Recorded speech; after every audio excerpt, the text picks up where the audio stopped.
What's going on, everybody? This is Black Men Sundays. I'm your host, Corey Sylvester Murray. We're talking about generational wealth. We're talking about finance. And of course, we're talking about business. It's a Black Man Sunday. Time to put all childish things away.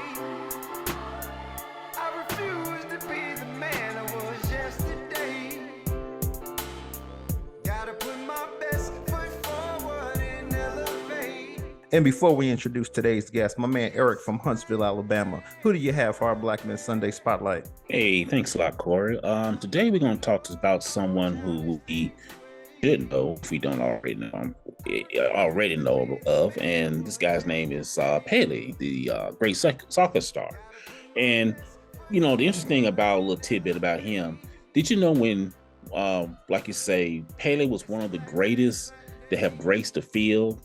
People are bound to want to know a piece of you. So, with that being said, they wanted any piece of Pele that they could, which was exactly the logic behind Puma's approach with Pele during the 1970 FIFA World Cup in the midst of the company's sneaker war against Adidas. They had this big sneaker war. So in the quarterfinals between Brazil and Peru, Pele was wearing Puma's football boots.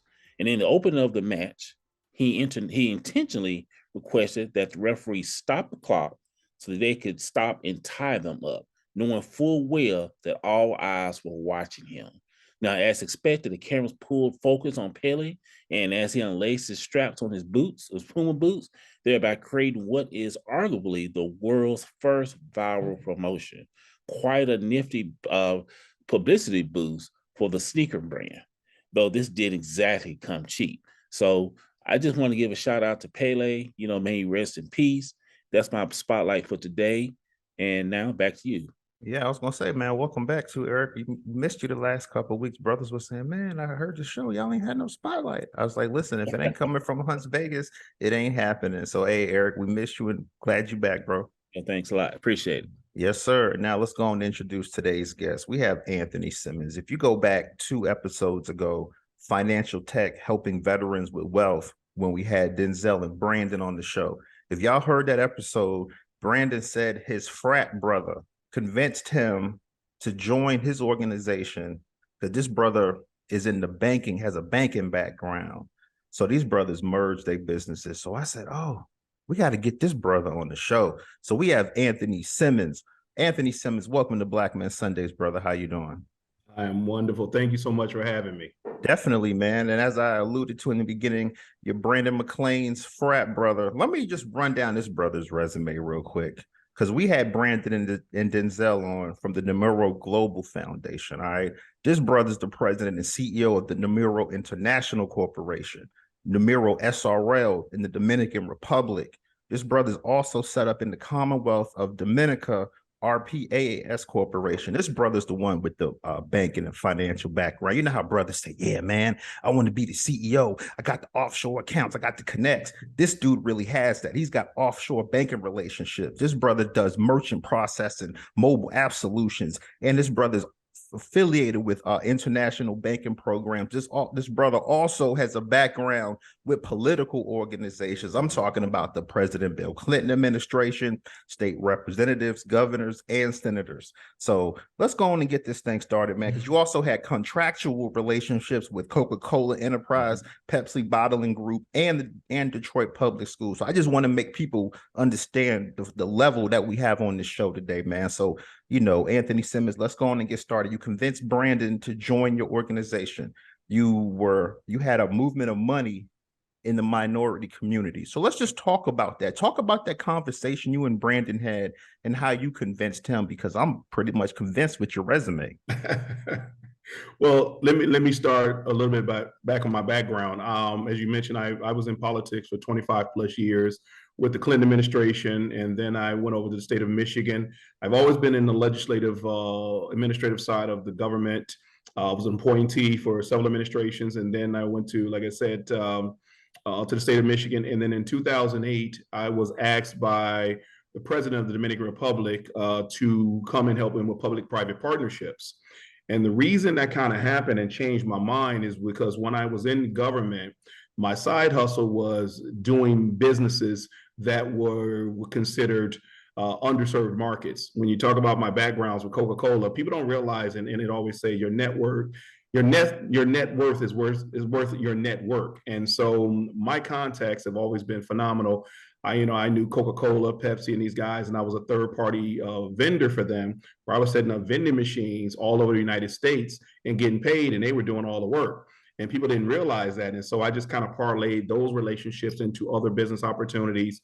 And then in 2008, when I was asked to come international, I started to see truly how money moved. One of the things we are never taught in the Black community, and like I said, I'm sure we always have these conversations, we don't talk money at the dinner table. My family was one of those, they didn't talk money, but we always wanted to know what was the next step to obtaining, generational wealth. Well, I saw it when I went to other countries. I saw how money moved through Western Union, through MoneyGram. I mean, we're talking 3 companies control close to $800 billion moving from the United States and across the globe. And let me start by saying this. I realized at that point in time, there were no African Americans involved in that money movement. And I thought that was absolutely bananas. I said, how is it that we are 80% of the globe and minorities in color, but we don't control any of the wealth? And so I then started to turn my sights onto financial services. And I applied in 2013, I applied for ISO program manager for MasterCard International. And I was one of the first African Americans with my business partner to purchase an international BIN sponsorship from MasterCard International. And we were introducing that to the Dominican Republic. We bought 10,000 prepaid debit cards. It was called QPay. And we were introducing this to create a cross-border platform. And quickly about that story, people always talk about the Rush Card. And if you know about the Rush Card was a prime opportunity for the underserved community in the United States. But what people didn't realize is that Russell Simmons was just a face. He was just a promo man. They was paying him a commission to promote the product. The bank who actually owned the card was First Data. First Data was one of the largest companies in the world. Y'all know them by Fiserv right now, but they're one of the largest companies in the world that was giving out debit card to the urban community. So people didn't realize who it was. They thought it was Russell Simmons. It wasn't Russell Simmons. It was a white bank that was giving it out. But Russell made money. They had 4 million clients, and they were moving a lot of money until the platform got shut down because one day the bank decided they didn't want to pay out the urban markets anymore, and they just closed everything. And that's what made Russell Simmons and the Rush Card shut down. So I said, you know what? Hold on. I don't want to be Russell Simmons. I want to be the bank. So I went and searched for an international platform that we could do. We did that, and we launched in Dominican Republic. We launched in Aruba, Curacao, and about 6 other countries. We were very successful. And then MasterCard came back to us and said, because you all are doing so well, we want you to buy licenses in various countries, and each country you go in. Now, let me explain this game, gentlemen, and you want to talk about money. Each one of our MasterCard licenses cost $750,000. $750,000. Remember, I was in 6 countries. Imagine coming up with that kind of money, going to your friends and family and saying, hey, lend me X number of dollars to come up with this kind of plan. Most of us don't have it. We don't even know where to go, and banks won't lend it to us. Because think about this, and let me make a second caveat. Of the 9 existing Black-owned banks, none of them are card issuers. They can't even issue their own debit cards. So they don't know how to play this game. So I had to go out and find somebody who can help me play and understand this market. I got a Harvard education with MasterCard International, believe it or not. From then we did that, and then I took our game over to Dubai with the Dubai government, the UAE government. Khalifa bin Zayed, the president, he wanted to create a special card for his dad. When you talk about Dubai Expo 2020, we was creating a card for that. I actually have examples of it. And then COVID hit. Well, of course, COVID changed everything. In the process, I said, you know what? I've learned enough. I paid enough.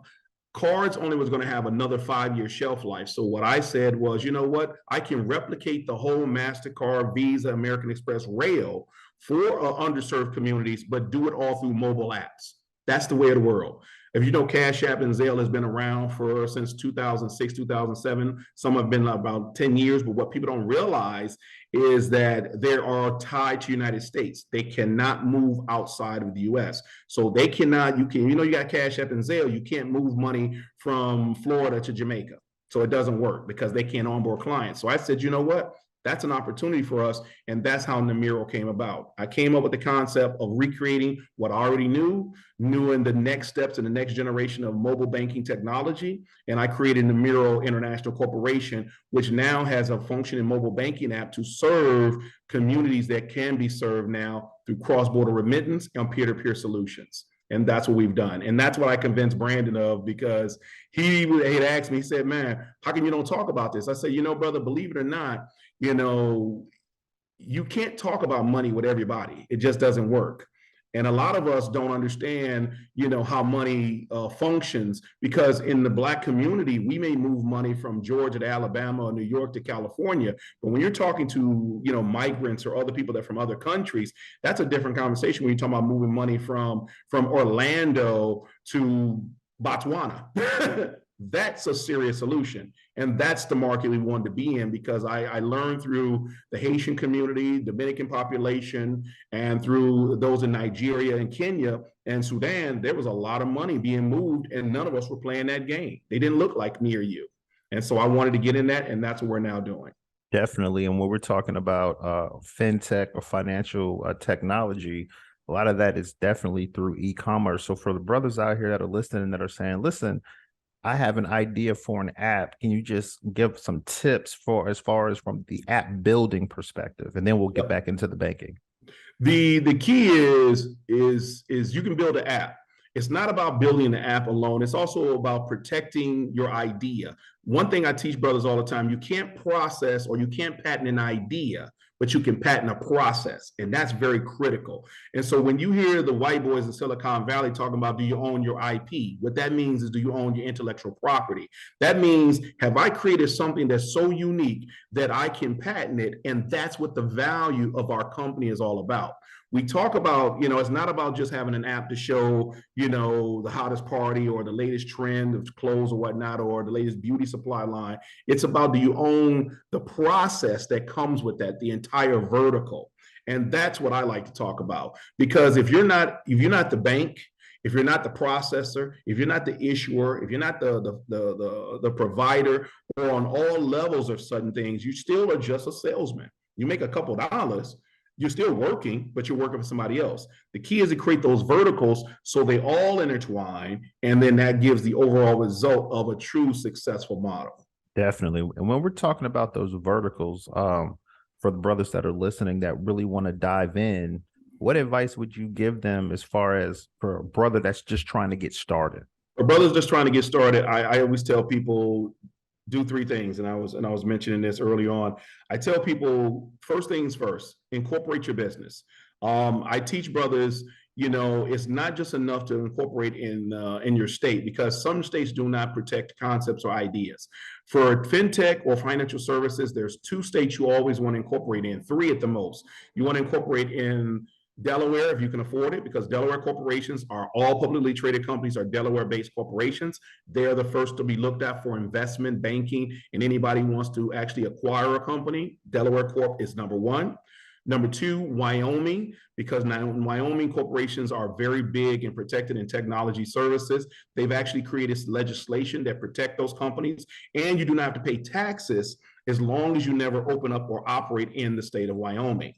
Third would be the state of Nevada. Nevada is the 3rd state that has also similar fintech protections, because they've done that to protect gaming. That's how sports betting came about, because of Nevada. Nevada sports betting, they don't pay taxes no matter wherever they open up these sports betting operations. Because think about it, gentlemen, when you're betting on Super Bowl Sunday through sports bet or King bet and all these King things, if these guys had to pay taxes in all the countries they did that app in, they would never be able to operate. So Nevada has created laws where those economics or those fintechs or those money movement platforms are able to operate without paying taxes. Okay, great. And also for brothers that are listening as well, how, like I said, brothers always say, yeah, I got the offshore set up, I'm the CEO. How can brothers really set up the offshore banking relationships? I am so glad you asked that, because that is one of the first things I teach brothers. Like brothers come down to Dominican Republic all the time. When I tell brothers, when you visit another country, go look at how the money is moving in that country. Don't look at the tourism side, because that's what they want you to see. Tourism is a momentary thing. Look at what the people are doing. Look at how they're banking. Look at how they're spending money. Are they buying groceries on a daily basis? They're buying them at super or at Costco's for the week. You know, understand what the flow looks like, and then try to go get in that flow. I tell everybody, every country you visit, go to the local bank and see if you can set up a bank account. You know, most banks with a United States passport, you can open up a bank account very easily. Most people don't realize that. As an American citizen, these banks love and welcome our participation, but we don't know about it, so we never do it. All you got to do is take your passport in, tell them, hey, I want to open up a little savings or a checking account. They probably can use the address of your hotel, which most of us do, and then pretty much they will issue you a bank account. And that way you will actually be able, and then start moving some money into it, start playing the game, start seeing how it's going, what your money looks like when you get their app and you send $100 or $200 a month to your offshore account. You can play that game. They'll do it, give you a W-9, or they may have what they call IRS reciprocity, which means you do not see a report based upon the funds you send overseas. That's the game that others have played. And remember, we're late to the party. You know, remember, offshore money movement has been going on since 1933 when they changed the laws through FDR, because that's when offshore banking and the gold standard changed. That's when Switzerland became popular. That's when, you know, white boys been moving money into these trusts all over the world, but we didn't know anything about the game. You know, we're just now understanding because we got two nickels to rub together, but we're trying to figure it out. The key is we got to share information. I have bank accounts in 7 countries. And the reason I've done that is because at the end of the day, I want to have the ability to move and be liquid at any given time in case the United States economy collapses. Because remember, at the end of the day, if the United States economy collapses, there's going to be victims and there's going to be winners. I guarantee you the majority of those that are in the 1% are going to be the winners. And those that are stuck who haven't moved in their money, relying on traditional US banks to save them with FDIC, you're in trouble. That's what I'm talking about. And also, I see you're also fluent in Spanish. So for brothers out there that want to set up internationally, how important is it to be fluent in other languages? I tell people in school, I'm gonna tell you, this is so funny. I was a C student in college. I was a C student. I had no problems on the Thank You Lordy plan. But what happened was, after soon I got out of college, I realized that I needed to bulk up into certain things. Got real good at understanding laws of other countries. How do you operate? How does the embassy move? How does this happen? I learned the local language, something I can learn pretty fast. If it's not French, or if it's not Spanish, or if it's Arabic or Chinese, yeah, learn one of those languages if you want to do business, or the local dialect if you're in Africa, and become a student of it. You know, don't just sit there and play with it, really practice it, and practice it on a professional level. Because what I tell people all the time is other languages do business the way we do business. They just do it in their own language and culture. And as long as you understand that, you absolutely be successful. Because I've done this in, like I said, several countries, and I didn't understand Arabic when I went. I can't even read Arabic. But when they stick a contract in your face and put some numbers up there, guess what? You start to learn real quick. And that's when the game changes. Hey, fellas, stage is open if y'all got any questions, man, because I feel like I'm at the Ivers in this thing, but y'all go ahead. Yeah, for sure. This is Kalali out of Maryland. I got a couple questions for you, man. Go ahead. Just listening to everything you're saying. I did hear you started off with like a political background with a political background.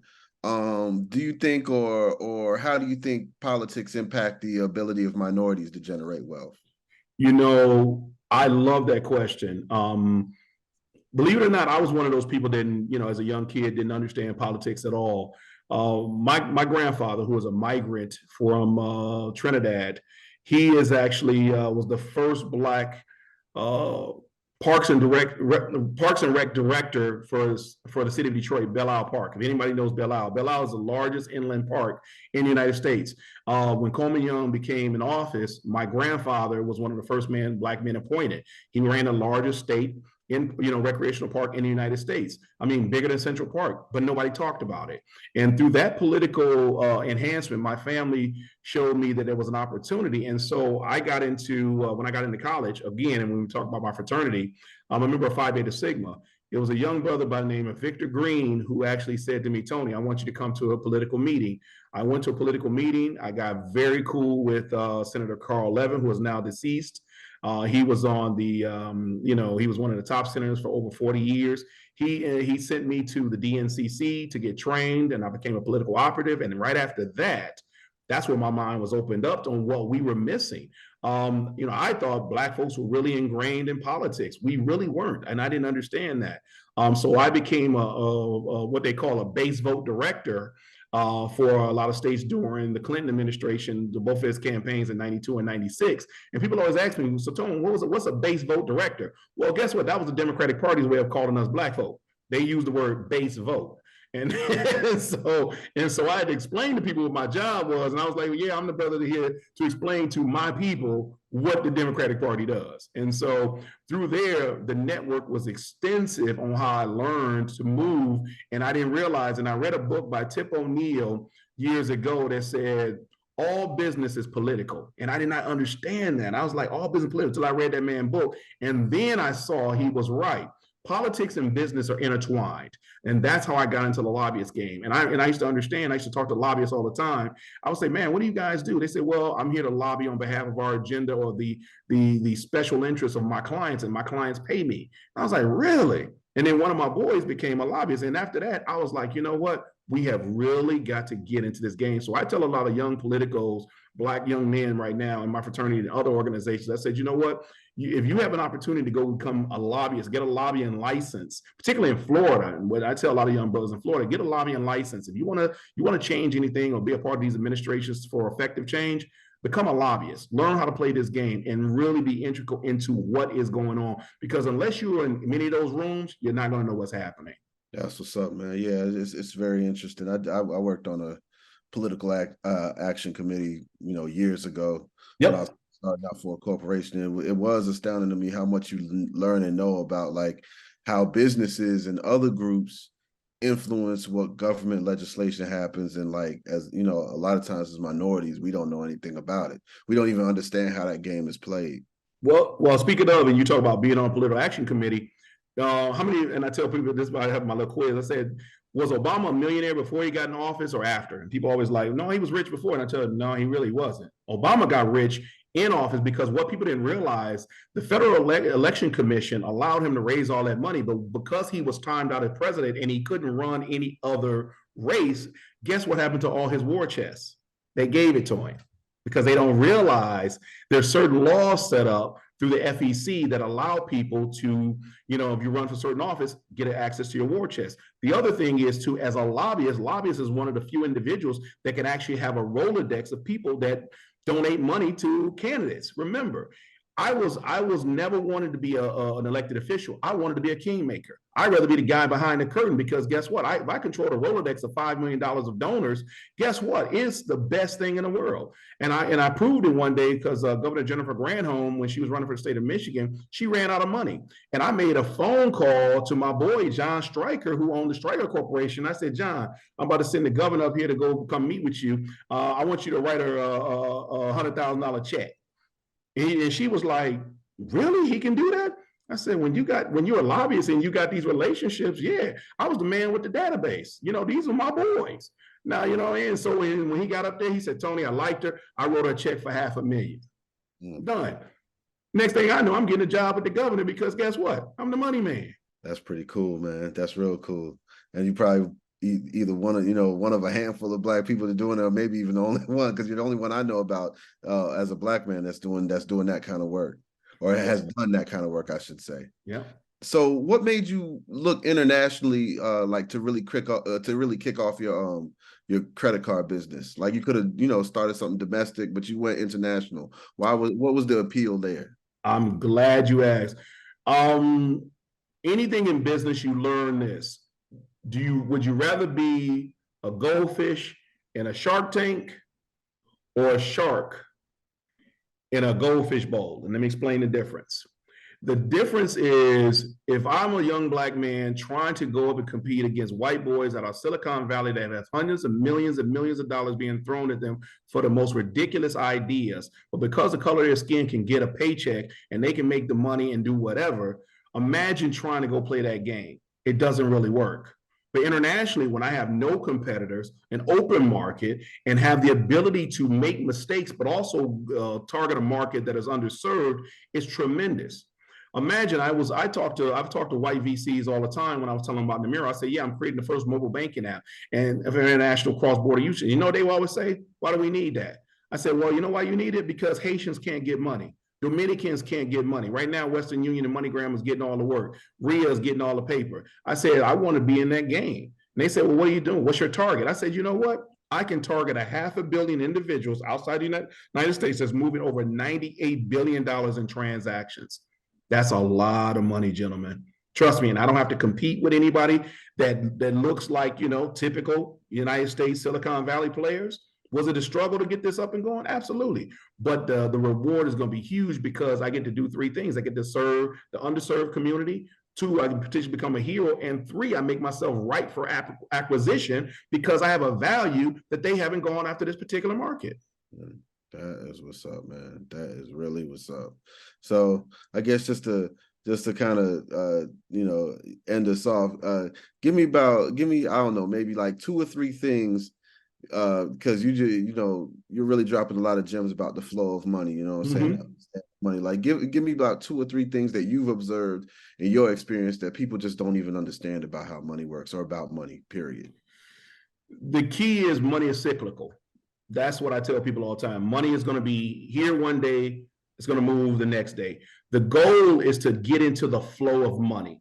Any business or entity you want to get involved in, learn to how the money is flowing, and don't become what I call a grabbing a few crumbs off the table. No, learn to jump into the stream of things. Like right now, when you talk about money flow and international, and you mentioned Dominica, most people always ask me, well, Tony, why Dominica, not Dominican Republic, why Dominica? Dominica is an island populated by people that look like us.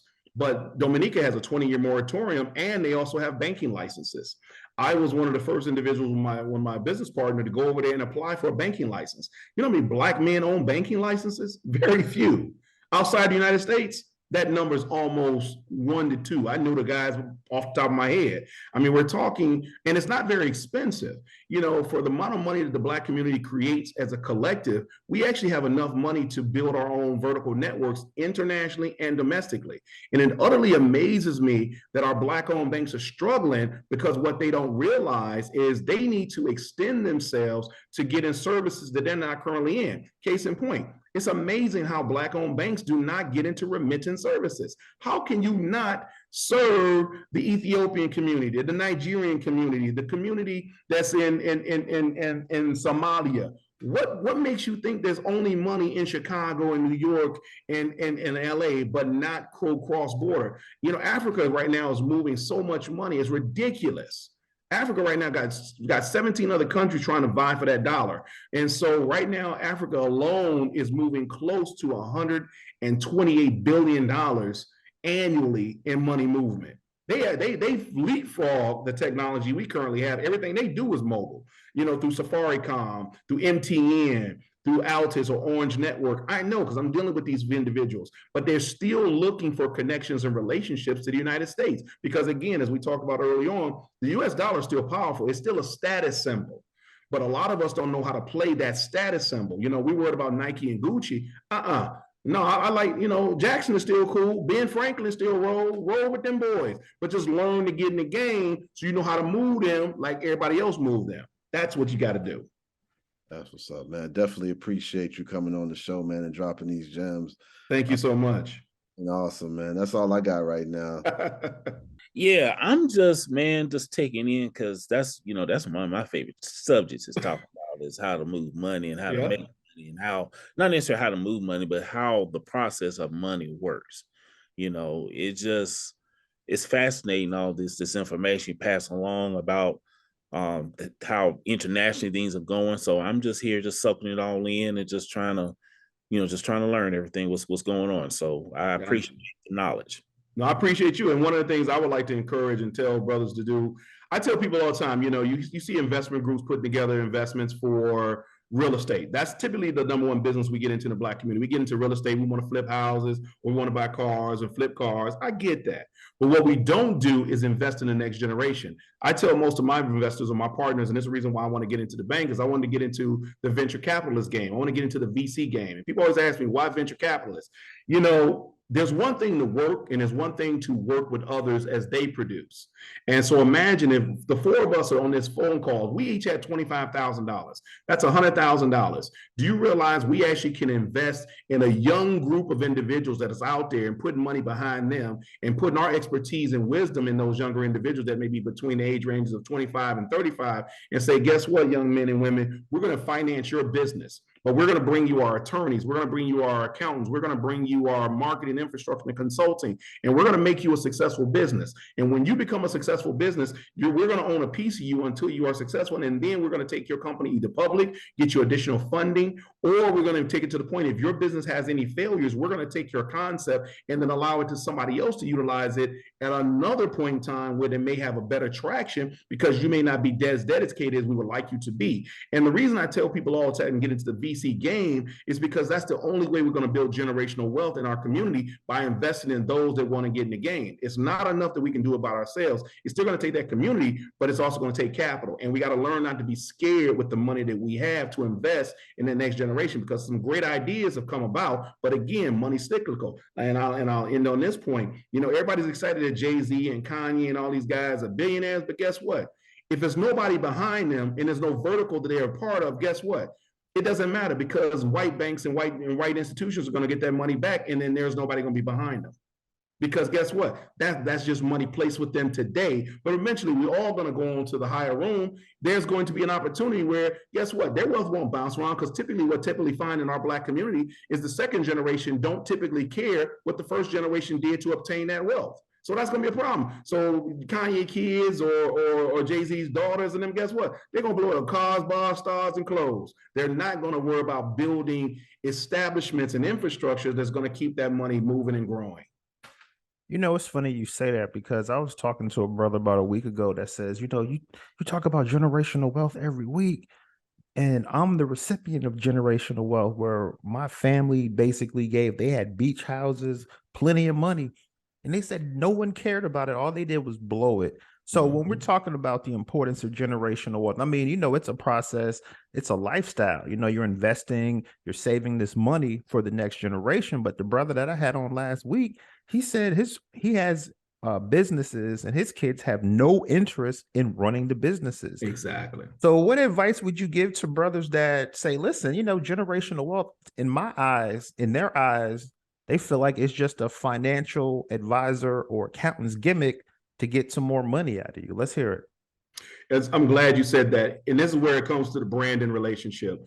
I don't have a son. I'm 52 years old. I don't have a son. I have a beautiful daughter that's 22. My daughter's not interested in my business. So what I said, if I want to keep the generational wealth going, I want to go out and each one teach one. My goal is to create 10 millionaires. That is my goal. That's my generational path. I want to create 10 millionaires. If I'm going to become a billionaire, it's about me passing it down. It's the power of 10. You know, Ed Koch wrote a book years ago and said, my job as the mayor of New York is to create 12 Jewish millionaires. And guess what? That's what he did before he left office. He didn't care about the streets, didn't care about garbage, didn't care about the police. He made 12 Jewish millionaires. And I saw the same exact thing. By case in point, when I was in Detroit, there was a gentleman by the name of Don Barton. If you don't know who Don Barton is, Barton was one of the first Black men to own a cable company. He owned Barton Vision, was bought out by Comcast and all that years ago. But Barton was also vying for a casino. When the casino gaming licenses came to the city of Detroit, I was one of the few individuals that worked on that legislation. But Don Barton wasn't granted a casino license because what he didn't do, he didn't create others around him. He didn't make others around him wealthy. He was the man with all the money, but guess what? Everybody around him, when it came to putting together a casino for $100 million, guess what? He's the only one that had it. But he had all these individuals around him, but nobody had money. So he was not able to be successful. So I said to myself, I said, you know what? Before I make the next leap, I need to create individuals that's going to keep my legacy going, because I don't know when my ticket's going to come and I go see the man upstairs. So guess what? I'm going to teach the best brothers I can that's dedicated to believing what I believe in, and I'm going to show them. Passing on information is the most wealthiest thing anybody can do. And that's when I found Brandon. Me and Brandon didn't know each other from Adam. My frat brother moved in here by whim, and me and him just kind of clicked and kicked it. And from there, I pulled him to the side. I said, you know what? If you want to learn what I know, I'm going to teach you. Only thing I ask is that you pass it on. Don't be selfish with it, because guess what? If we don't pass it on, it's going to stop. It's going to be a blockage. I don't like bottlenecks. It's got to be a flow. So I'm going to teach you to be successful, and you teach the next several men down. Help me attain my goal of creating these 10 millionaires. That's a legacy. That's generational wealth. You know what I mean? And then what we teach those brothers is, guess what, bro? It ain't about the girls, and it ain't about the cars, it ain't about this. It's about building the infrastructure so it lasts a lifetime. Learn to change the game. Don't learn to play the game. Great information, man. Let's jump back into Nemiro, because when I was talking to Brandon and Denzel, they basically were supporting veterans, minorities, and small business owners. You're on the international side of things. So, for brothers that said, well, listen, I'm not military, can I still get involved with the international corporation? Absolutely. And that's the reason why we built it. The thing about the military and what people didn't understand is that we have expatriates all over the world, ex-military that have served our country well, and they kind of just got, where they are. I met these brothers in many places, whether it be Korea, Germany, Dubai, Bahrain, even in Africa, in Dominican Republic.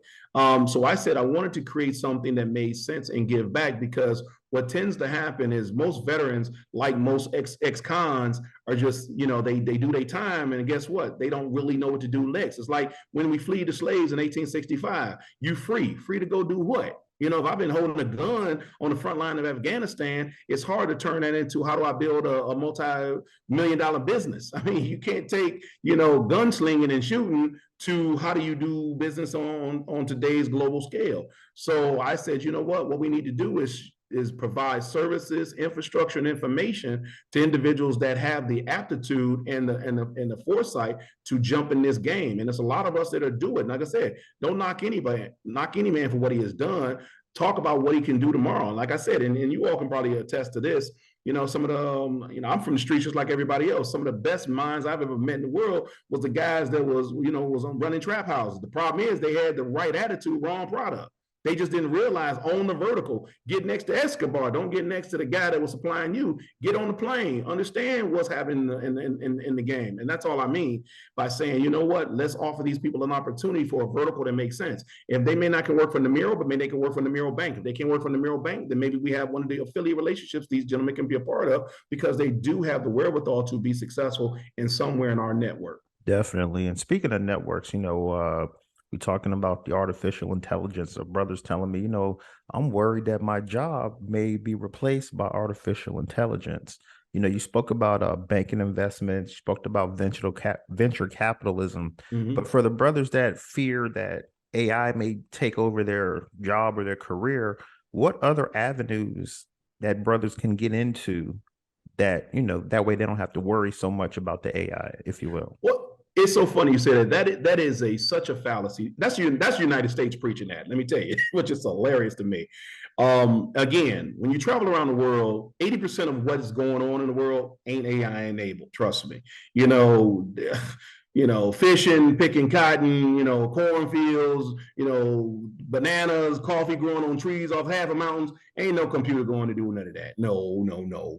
It's a lot of businesses that are still in the world that we can be a part of. I tell people, go learn a trade. One of the trades is still critical. One of the biggest businesses internationally is still, believe it or not, in the Dominican Republic, haircuts, a Dominican haircut, or like you've talked to a lot of ladies, ladies want that Dominican blower style because it is what it is. These are trades that are not going to go away. Computers aren't going to solve everything. Remember, what people are talking about is trying to make their industry more conducive so they can make money faster and more contrite and more profitable. But the reality is, you just can't get rid of everyone. It's not going to happen. AI is going to be 10 years, if not 20 years away. I mean, case in point, here it is 2023. We're supposed to have flying cars. We're just now getting EV cars. Think about it. And even EV is still inefficient, because how many of us want to go sit at a station and plug in a car and sit in your car for 45 minutes to an hour, wait on to get it charged up? We don't think like that. And so, no, banking may get faster. Certain things may become more expedient, but to say the Black community, especially for the businesses that we're in, we're going to be fine if we just learn to concentrate and get into the verticals that we can own and control. If you're in the real estate game, well, let's start buying cement companies. Let's start buying the screw company. Let's start buying the companies that build the power tools. Let's start buying the companies, the trucking industries. Let's get in the game in other ways that we cannot be eliminated. Because when you own the entire vertical, you can't be eliminated from something that's being brought in just to be a think tank. Gotcha. And are there any other investment areas that, like we always talk about the stocks, the, real estate, banking, this is a newer one on It's our a new show, but one. yeah, definitely, and I'm loving it. But I'm just saying, inside of banking, are there any what investment opportunities are in banking, or even if there's just in other areas that we're not looking at? Yeah, I tell people all the time, the international, and even in real estate, even the international real estate game is strong. And that's why I tell people learn to create what we call real estate investment trusts, or what you've heard REITs. REITs work outside the United States very well because the majority of the world don't have eminent domain. And people don't understand what I mean. International, United States, we deal in statutory law. That means the government can come in, create eminent domain. When they want to get rid of a black neighborhood, they can just come in and create legislation, and guess what? That neighborhood's gone. Cut bye bye. Case in point, if you're from Florida, you have your Edenville. Edenville had the highway built right over it. That's eminent domain. They don't need it. They don't think about it. Keep it moving. But in other countries, we deal in common law. Common law is contractual law from one business or one person to another person. And so there's billions. I've been around the world that if we get into real estate investment trust, we can own property and sustainable wealth for generations that don't even have to move, because you can buy a piece of land, and because the government can't take it, that means it sits there in perpetuity. That's a great thing. And people don't realize that. Like what I didn't tell brothers right now, and I'm gonna tell you something so funny. People always talk about Haiti, and I really bothers me that the black community has really bought into this crap. Haiti is probably one of the best investments in the world. People don't realize that the Clinton Foundation have got rich off Haiti. And people don't realize that they're spending millions of dollars. There's an oligarch there. And yeah, the government screwed up. But imagine if several investors went into Haiti and bought property. Some of the most beautiful real estate in the Caribbean is in Haiti. And it's cheap. Cheap. You can build a house in Haiti for $150. So imagine if we went in there and started building neighborhoods that we're accustomed to doing and selling those houses back to Haitians that can afford it. We ourselves will be creating new opportunities for those that will enhance their communities and also get rich in the process. Right now, I'm doing business with my Nemiro platform with several banks. And the first thing they always ask me is, Tony, once we get Nemiro up and running, we bring you your 2-3 million clients, can you help us build houses? They ask me that all the time, but I'm not a real estate guy. So I have to come out and tell other people, I said, brothers, I need you to get in the real estate game. If you're in it, get an investment group put together. You don't want to travel, no problem. Appoint one of your appointees, send them overseas, come buy real estate in these other countries, Jamaica, Aruba, Curacao, St. Martin, get in the game because there's an opportunity. Africa, as we talked about Ghana, I've been to Africa. Africa is blowing up. But I'm telling you, in a minute, you ain't gonna be able to buy a piece of jungle over there if we don't get over there, because it's going like gangbusters. And that's the game we want to play. So I tell people right now, start forming these investment groups. Just take your little tools and fuse, your $150, $250, and put this money together and start looking at opportunities. Read the newspaper, see what's going on, but look at the things that are going on outside the U.S., not just things that's going on in the U.S. Definitely. As far as research goes, for brothers that say, okay, I would love to check out properties in Dominican Republic, like what type of research or what avenues can brothers get that they can actually do the research for themselves? Believe it or not, the best resource, how I learned about the world, on cable, BBC. You know about BBC, the British broadcasting company, one of the best news, and Al Jazeera. I watch Al Jazeera and BBC because what they do, they tell you the truth. And so they tell you really what's going on. And then once I see something I like or a country that I like, I then go and discover on, through research, what opportunities are there. I look at, is there an English newspaper, somebody that speaks English to understand? And then typically in those English newspapers, they talk about investments, because every country outside the United States, believe it or not, has an office of foreign investment.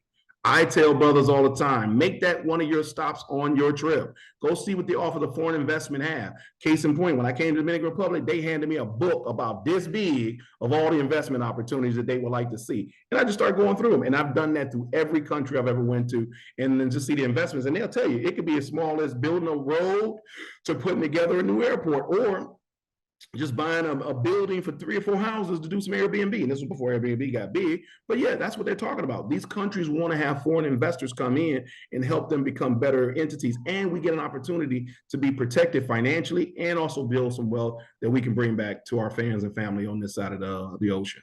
I'm swear I don't think I heard you correctly. You said you can get property for $150. Is Yeah. that what I heard, or am I just hearing things?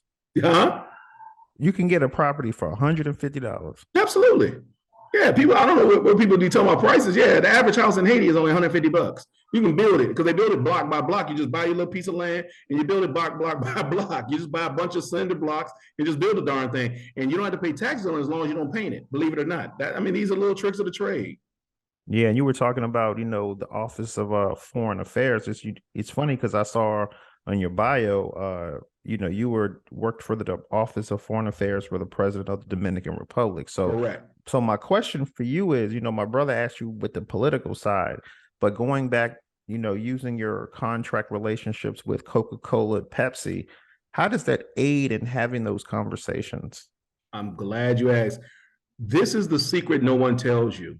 Again, outside the United States, Black men are valued. I've gotten in more rooms because I was Black than I was American. And I'm gonna tell you, case in point, when I was in Abu Dhabi, I met 15 of the African leaders. And the first thing they would tell me is that, brother, we're so happy to meet you. We never get to see a Black man do business with us. We always see the white boys, which they call cowboys. We always see these cowboys come talk to us. But you, we can do business with. And it scared me because I had never heard that before. Because we always are taught in America, we're beat down. Black men don't know business. You don't know this, but not realizing the rest of the world looks like us. Those leaders don't have an equivalent of a white man over them. They have us. And so what they were looking for is our expertise that we learned in our American schools and universities, on our American streets, on how to do business, to bring to them and apply it. They were that serious on how things were going. And so I've learned to like I said, I'm a C student. All I did was learn through the government how the opportunities laid out. And these guys were opening up the doors for saying, what can you help us do? I've been offered everything from gun contracts to lumber contracts. In Ghana, they offered me gold. In Cape Verde, they offered me a lumber deal, the things I had never heard. I'm like, you want me to put together 17 metric tons of lumber? They say, we'll give it to you. You know what that looks like? They was giving me half a country, and it was valued at almost, $3.5 billion deals. And that's how these guys talk across the world. But because we're not in those rooms, we think we get to hear these conversations from the white perspective, not realizing our expertise is just as valuable. And many of us have a higher level of education than many of these white boys going in these rooms and talking to these folks. These white boys out there tricking them. We actually going to bring something to the country and the culture, which is totally different. And that's what these people are appreciating. Wow, man. I heard you was good, but damn. Yeah, I got a couple more before I let you get out of here, man. I kind of want to get back on the app side of things, Yep. when I already asked you about setting up the app, but from like merchant processing, things Yep. of that sort. Because I've heard brothers say, I want to make this app, but they had issues with the processing areas of it give brother some merchant processing game, brother, because you're the banking expert. And I want to say you probably the first banking expert we've had. I mean, we've had accountants on the show, but you're a banking expert. That ain't the same. So go ahead, No brother. problem. I'm glad you asked that, because when it comes to merchant processing is controlled by banks. So when you swipe your credit card through those little machines, or you swipe them online through a PayPal or something like, or even Stripe, that is actually a bank that's saying we're allowing that transaction to go through. That is a company in the middle charging a fee to allow that process to happen. That's a processor. They have a license to do that. We're talking, the reason why many of us don't get approved is because those processors can charge, approve, or deny anybody they want to without any requirements. You're at the mercy of these individuals. So they can say, yep, if you're a high risk individual, because say you own a barbershop and you got a lot of chargebacks, or you're in a neighborhood they consider a lot of fraud, they'll say, you know what, typically we charge a 2% processing fee, but for you guys to be in business for us, we're going to charge you 4%. They want their money, or we'll make you have a reserve. So what I've done, I've gotten into game, and I said, you know what, I'm gonna become my own international acquirer, which means that's the same as a processor, so I can learn to process payments for Black-owned businesses. Because one of the things, because there is no Black-owned processor in or for the Black community, we are at the mercy of the white banks. And so guess what? Nobody's processing or caring about the Black dollar, but guess the millions and billions of dollars going through it is going to these white-owned banks. None of us own any of that. As I said, none of the Black-owned banks are processors. They don't have the licensing, they don't have the banking capabilities, and they don't have the technology infrastructure. That's what I'm looking to change and looking to do. Same thing with cards. That's a real critical piece. If we can issue our own cards and process our own cards, guess what? You've created a vertical, so now you've capsulated and insulated the amount of money that's moving through your community. That's what every other community has done. We're just the only ones last at the table because, again, when we were studying, we studied how to get in the game. We didn't understand how to play the game. Like I said, I would rather be Robert Kraft than Tom Brady. People always ask me, they say, why is that? Well, Robert Kraft owned the Patriots. Tom Brady just played for him. Okay. And I got one more question for you, brother. Did you enjoy yourself on Black Men Sundays? Man, I had a ball. I've been looking forward to this. People will always ask me, how come you don't talk about Nemiro? You're probably one of the first brothers, man. You should be on Black Enterprise or Black Fortune or Ebony or Jet or whatever to talk about it. The reason I haven't done this is because I'm waiting to make this a successful. One thing about the Black community, believe it or not, I've went to over 1,500 Black folks that I know in my network, and only about 300 of them actually invested with me, believe it or not, because I want to do this different. I want to do friends and family. I wanted to have some brothers get in the game because I said I want to make those 10 millionaires, and so the other 1,200 said, man, I don't believe it's going to happen and why they didn't do it. I'm like, who is they? Stop with this day thing. We're just as intelligent. Take that out of your vocabulary. We can do things just like anybody else.